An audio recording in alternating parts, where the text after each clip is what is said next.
महाराष्ट्र में भी seat sharing को लेकर बातचीत जो है उसका सिलसिला चल रहा है। महायुति में ये लग रहा था आरजू के बात यहाँ पर शायद बन गई है सीट बंटवारे को लेकर, लेकिन एक बैठक होनी थी, एकनाथ शिंदे उसमें नहीं पहुंचे और अब फिर से दोबारा ये बैठक होने की खबर जो है वहां से आ रही है। और ये बैठक आज ही होने वाली है ताबिश, और देखना होगा कि एकनाथ शिंदे आज इस बैठक में पहुंचते हैं या फिर नहीं पहुंचते, क्योंकि सीट बंटवारे को लेकर ये बैठक बेहद अहम हो जाती है।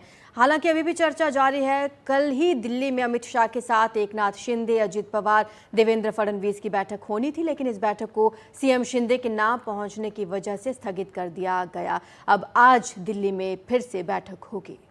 इस बैठक के लिए अजित पवार और फडणवीस कल रात ही दिल्ली पहुंच चुके हैं। अब सवाल यह है कि क्या बैठक के बारे में एकनाथ शिंदे को समय पर जानकारी नहीं मिली थी, और अगर जानकारी थी तो फिर वो कल वक्त पर क्यों नहीं पहुंचे। ऐसे में अब नज़र इस बात पर होगी कि आज की बैठक के लिए शिंदे पहुंचते हैं कि नहीं। आपको बता दें कि कल यानी 25 तारीख को नामांकन दाखिल करने की आखिरी तारीख है। जानकारी के मुताबिक इस चुनाव में बीजेपी 153 से 156, शिवसेना 78 से 80 और एनसीपी 53 से 55 सीटों के बीच जो है चुनाव लड़ सकती है। आपको बता दें कि सीट शेयरिंग को लेकर अंतिम रूप देने से पहले एनसीपी अजित पवार गुट ने 38 उम्मीदवारों की पहली लिस्ट जारी कर दी है, जबकि शिवसेना शिंदे गुट ने 45 उम्मीदवारों की पहली लिस्ट जारी की हुई है।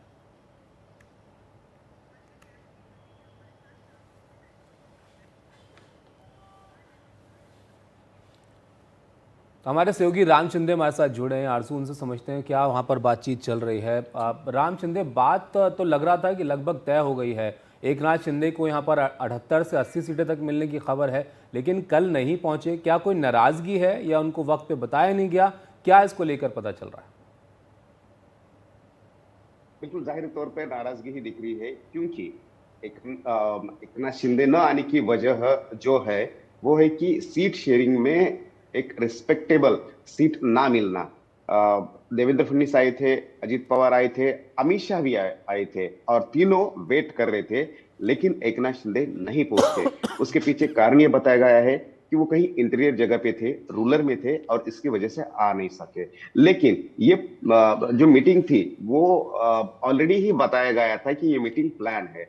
तो ऐसे वक्त में वक्त निकालकर एकनाथ शिंदे क्यों नहीं आए, ये सवाल जरूर बनता है। लेकिन कल जो मीटिंग नहीं हुई है वो आज होने वाली है।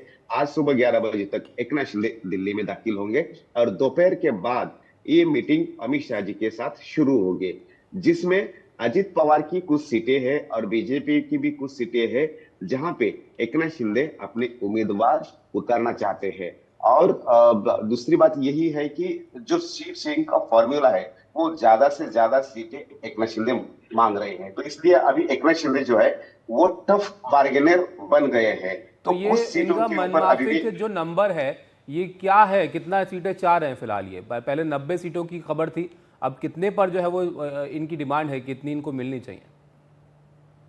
बिल्कुल आपने सही कहा, क्योंकि जो सुपरवाइजर होते हैं चुनाव के लिए उन्होंने 90 सीटों के ऊपर सुपरवाइजर अपॉइंट किए गए हैं। अगर 90 सीटों के ऊपर सुपरवाइजर अपॉइंट किए गए हैं चुनाव के लिए, हर चुनाव क्षेत्र में 90 चुनाव क्षेत्र में, तो इसका मतलब है कि 90 की तैयारी जो है वो एकनाथ शिंदे ने की है।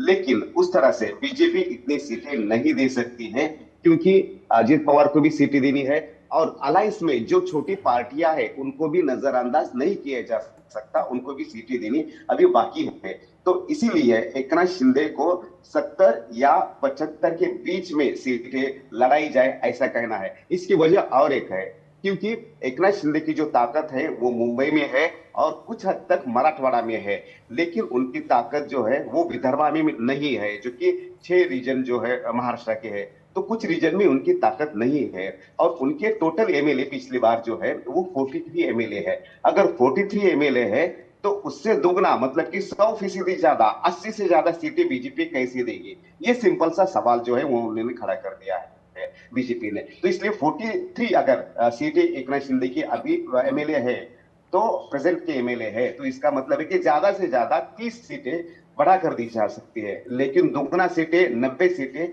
ये इम्पॉसिबल है, ये बीजेपी की तरफ से कहा गया है। तो ये कहीं ना कहीं मान लिया जाए राम शिंदे की सीट शेयरिंग ही एक वजह हो सकती है। सेतर अगर बात करें, हालांकि मुख्यमंत्री चेहरे पर तो वो पहले ही क्लियर कर चुके हैं इशारे इशारे में कि हमारे पास जो चेहरा है उसी पर चुनाव लड़ेंगे। बिल्कुल जाहिर तौर पे नाराजगी ही दिख रही है, क्योंकि जो सुपरवाइजर होते हैं चुनाव के लिए उन्होंने 90 सीटों के ऊपर सुपरवाइजर अपॉइंट किए गए हैं। अगर 90 सीटों के ऊपर सुपरवाइजर अपॉइंट किए गए हैं तो इसका मतलब है कि 70 या 75 के बीच में सीटें लड़ाई जाए ऐसा कहना है। इसकी वजह और एक है, क्योंकि जो बिल्कुल चेहरा तो एकनाथ शिंदे का ही होगा, लेकिन मीटिंग में बीजेपी ने खासकर अपनी पार्टी का कोई चेहरा नहीं दिया है। और दूसरी बात यह है कि बीजेपी सबसे ज्यादा सीटों पे लड़ रही है। कल हमें जो जानकारी मिली है, बीजेपी 150 से 160 सीटों पे लड़ रही है, मतलब कि 150 से ज्यादा सीटों पे लड़ रही है। बीजेपी इकलौती पार्टी है महायुति में जो कि ट्रिपल डिजिट पे लड़ रही है। तो इसका मतलब है बीजेपी अपना मुख्यमंत्री बनाना चाहती है। अगर एकनाथ शिंदे कम सीटों पे लड़ते हैं तो उनका मुख्यमंत्री का दावा जो है वो नहीं हो सकता है। इसीलिए बीजेपी जो है ज्यादा सीटों पे लड़ रही है, और इसकी वजह से जिसके ज्यादा डिजिट आएंगे, जिसके ज्यादा एमएलए होंगे, मुख्यमंत्री उसका ही होगा। तो इसीलिए एकनाथ शिंदे भी डिस्टर्ब है, और यही वजह है जो कि रिस्पेक्टेबल सीट शेयरिंग में जगह न मिलने की वजह से वो कल रात को दिल्ली में नहीं आ पाए हैं। जी। आज देख सकते हैं कि वो आकर सोल्यूशन इसके ऊपर निकलता है क्या। एक तरफ महाविकास आघाड़ी में अनबन चल रही है और दूसरी तरफ महायुति में अभी ये अनबन हमें दिखाई दे रही है बिल्कुल, साफ अब सबकी निगाहें जो हैं वो इस बैठक पर बनी रहेंगी। शुक्रिया आपका राम शिंदे इस तमाम जानकारी के लिए।